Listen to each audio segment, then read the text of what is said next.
정치 이슈를 깊이 있게 살펴보는 주간 정치입니다.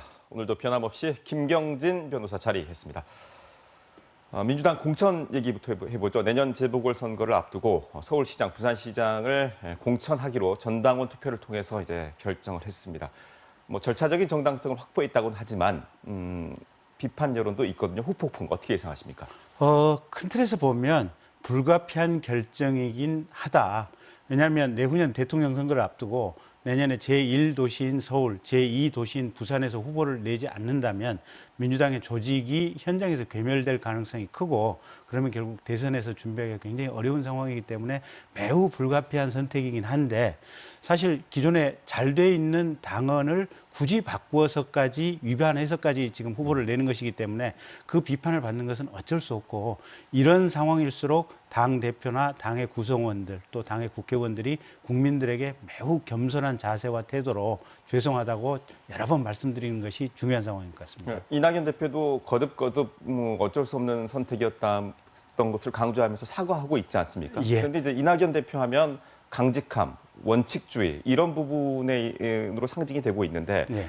그런 이미지가 상당히 훼손됐을 수 있다고 봅니다. 예. 자, 향후 대권 가도에도 영향을 미칠 수 있다고 보십니까? 근데 이제 대통령 선거라고 하는 것은 여러 번의 파고를 넘어야 되고, 생각해 보시면 지금 문재인 대통령도 과거 2016년 국회의원 선거와 관련해서 호남의 지지를 얻지 못하면 정계 은퇴하겠다고까지 얘기를 했었는데 결국은 그 모든 과정을 뛰어넘어서 대통령이 되시지 않았습니까? 이낙연 대표도 지금 현재의 모습이 대단히 위축될 수밖에 없는 구조이긴 하지만 이걸 뛰어넘어가서 또 다른 상황 속에서 이겨내는 것이 중요하다, 이렇게 보여집니다. 오늘 김종인 비상대책위원장이 또 광주를 찾았습니다. 예. 그야말로 서진 정책에 계속해서 공을 들이고 있고 호남 끌어안기를 계속하고 있는데 예. 정당 지지율 자체만을 놓고 보면 이 박스권에서 지금 쉽게 벗어나지를 못하고 있거든요. 네. 당 내부에서 이런 부분에 대한 지적도 있는데 네. 김종인 대표의 이런 호남 끌어안기 서진 정책 행보 어떻게 평가할 수 있을까요? 일단 첫째, 우리 호남으로서는 그런 정책에 대해서 대단히 감사하게 생각하고 그런 부분에 대해서 적극적으로 화합하고 화답을 해줘야 될 필요성이 분명히 있고요. 그다음에 이게 구체적이고 현실적인 어떤 지지도 상승으로 이어지지는 않겠지만 큰 틀에서 국민 통합으로 이어질 수 있기 때문에 비교적 좋은 정책으로 보여지고, 아마 실제 대선이라든지 전국 단위 지방선거에 있어서는 호남 자체보다도 호남 출신의 출향민들, 가령 부산이라든지 서울에 있는 호남 출신의 출향민들의 마음을 움직이는데 어느 정도 기여를 할 수 있는 부분이 있기 때문에 김종인 대표 입장에서는 끊임없이 호남에 대한 구애를 계속해서 할 거다, 이렇게 예상합니다.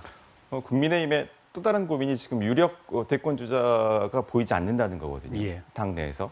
그런데 최근의 여론조사 흐름을 보면 윤석열 총장의 상승세가 뚜렷합니다. 예. 근데 이를 바라보는 국민의힘 내부의 시선은 지금 불편한 것 같아요. 이 상황을 좀 어떻게 보고 있을까요?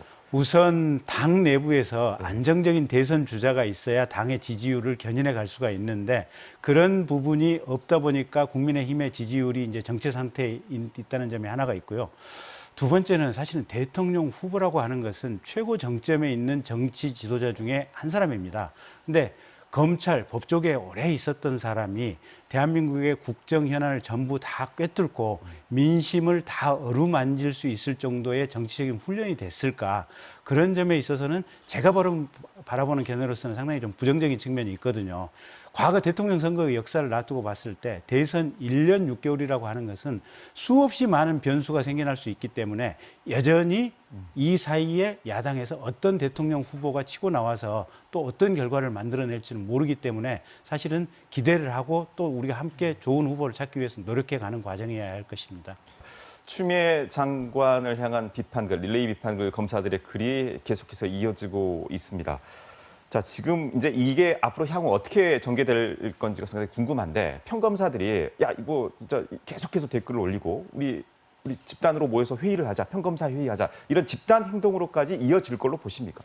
만약에 추 장관께서 더 이상 말씀을 조금 안 하고 절제하시고 침묵을 하신다면 제가 볼 때는 평검사들의 어떤 의사표명도 많이 누그러지고 집단 행동 가능성도 거의 없어질 거라고 봅니다. 그러니까 검찰도 사실은 공수처 만들 때 검찰이 특별히 반대 의사 표시 안 했거든요. 그다음에 검경 수사권 조정법안 통과될 때 검찰이 특별히 반대 의사 표시를 안 했기 때문에 개혁에 대해서 어떤 저항을 한다거나 반대한다 그런 입장보다도 검찰 자체를 부패한 집단으로 보는 그런 시각에 대해서 굉장히 불편해하는 것이기 때문에 추 장관께서 조금 침묵을 지키시면 아마 검찰도 조용해질 것이다 이렇게 예상합니다. 검찰에 계셨으니까요. 지금 댓글 단 검사들이 전체 검사의 한 10% 정도가 된단 말입니다. 예. 이 10%의 숫자의 의미가 결코 작지 않다. 이렇게 보는 시각들이 많은데 어떻게 보십니까? 실제 그 얘기는 맞는 얘기죠. 그러니까 전체 검사가 한 2,300명 되는데 그중에 간부가 한 500~600명 정도 되거든요. 그러면 실제로 한 1,700명 정도가 평검사들인데 1,700명에서 한 300명 정도가 의사를 피력했다고 하는 것은 평검사의 한 4분의 1 뭐 이 정도 숫자가 의견을 피력했기 때문에 대단히 많은 숫자의 평검사들이 장관에 대해서 뭔가 좀 불편한 의사를 피력을 한 것이고 실제 거의 평검사 대부분의 의견이 그런 어떤 마음이다 이렇게 읽으시면 될 것 같습니다.